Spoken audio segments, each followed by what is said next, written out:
अक्सर लोग पूछते हैं आपकी जिंदगी कैसे बदली। मैंने आप लोगों से अर्ज किया था कि मौलाना तारिक जमील साहब से मेरी मुलाकात हुई, और जब मौलाना मेरे से बात कर रहे थे, एक मौके पे मैंने मौलाना से ये बात अर्ज की, मौलाना लोग कहते हैं कि मौसीकी रूह की ग़िज़ा है। आपने भी सुनी होगी ये बात, आप लोगों ने भी सुनी है, मौसीकी रूह की ग़िज़ा है। तो मौलाना ने मुझे जवाब दिया, भाई जुनैद, मौसीकी रूह की ग़िज़ा नहीं, मौसीकी नफ्स की ग़िज़ा है। नफ्स की ग़िज़ा, आदमी का नफ्स जो है वो मुतमईन होता है, मौसीकी को सुनकर झूमता है।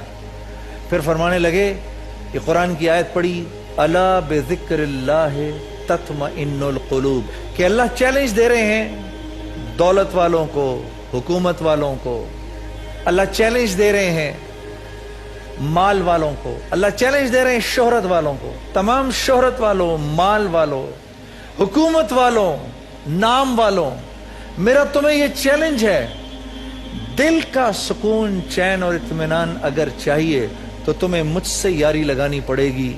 दिल का सुकून, चैन, इत्मीनान तुम्हें कहीं नहीं मिल सकता। फिर मुझसे फरमाने लगे, ये तुम्हारे मर्ज का इलाज है जुनैद भाई।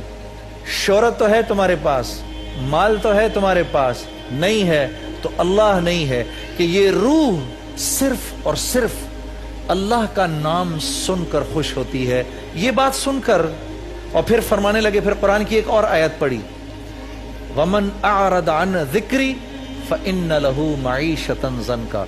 कहा, अल्लाह फरमा रहे हैं जो मेरा नहीं बनता ना, मैं उसके दिल को ऐसे बंद कर देता हूं, उसकी मईशत तंग कर देता हूं।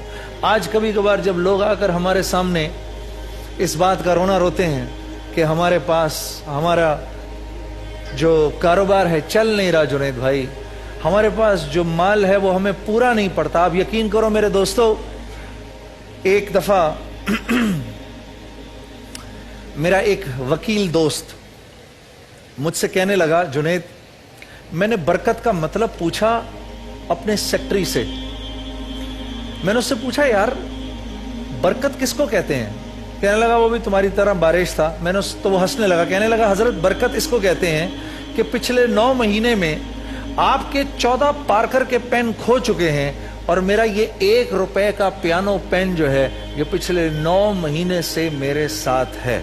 ये पियानो पेन कितने का है? कहीं 1 रुपए का है और कहीं 2 रुपए का है। अब बरकत इसको कहते हैं। तो जब अल्लाह से ताल्लुक खत्म होता है, अल्लाह जिंदगी से बरकत हटा लेते हैं।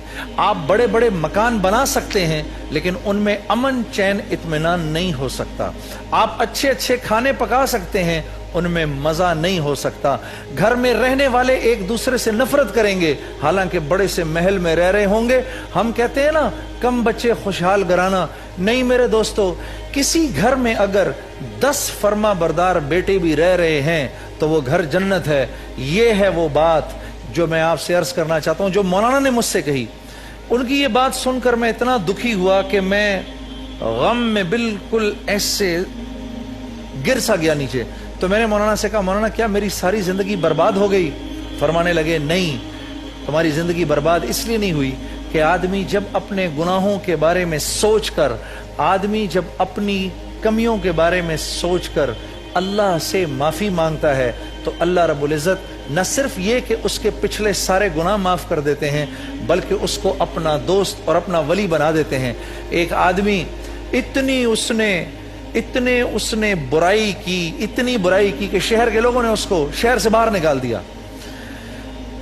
ये बनी इसराइल का वाकया है। उस जमाने में जिसको शहर से बाहर निकाला जाता था उसके लिए मौत होती थी, क्योंकि शहर के बाहर तो कोई जिंदा रहने के हालात होते नहीं थे।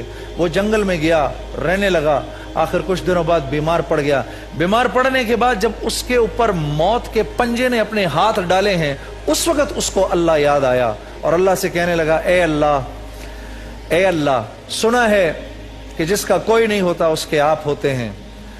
ए अल्लाह, अगर तो मुझे सजा देकर तेरी बादशाहत में इजाफा होता है तो मुझे जरूर सजा दे, और अगर मुझे माफ करके तेरी इज्जत में कोई कमी नहीं आती तो मुझे माफ कर दे। देख मैं किस कस्म पुरसी की हालत में पड़ा हूं। ये जुमले इसके मुंह से निकले और उसकी रूह निकल गई। अल्लाह ने اللہ رب العزت نے وقت کے نبی کو حکم فرمایا جاؤ میرا ایک ولی جنگل میں پڑا ہے، جاؤ جا کے اس کے لیے نماز جنازہ پڑھو اور شہر میں اعلان کر دو کہ جس نے اپنی بخشش کروائی ہے وہ جا کے اس کی نماز جنازہ پڑھے۔ جب یہ لوگ وہاں پہنچے تو دیکھا کہ یہ تو وہ آدمی پڑا ہے جس کو ہم نے شہر سے نکالا ہے۔ نبی نے دعا کی، اللہ پاک نے فرمایا جو تم دیکھ رہے ہو وہ بھی صحیح ہے، جو ہم دیکھ رہے ہیں وہ بھی صحیح ہے۔ اس کا جب کوئی نہیں تھا، اس نے اس حالت میں ہم سے اپنے لیے مانگا، اور اے میرے نبی جس کا کوئی نہیں ہوتا اس کے ہم ہوتے ہیں۔ میرے دوستو، توبہ اور استغفار کو لازم پکڑ لو، اللہ رب العزت ہماری زندگیوں کے حالات بدل دیں گے۔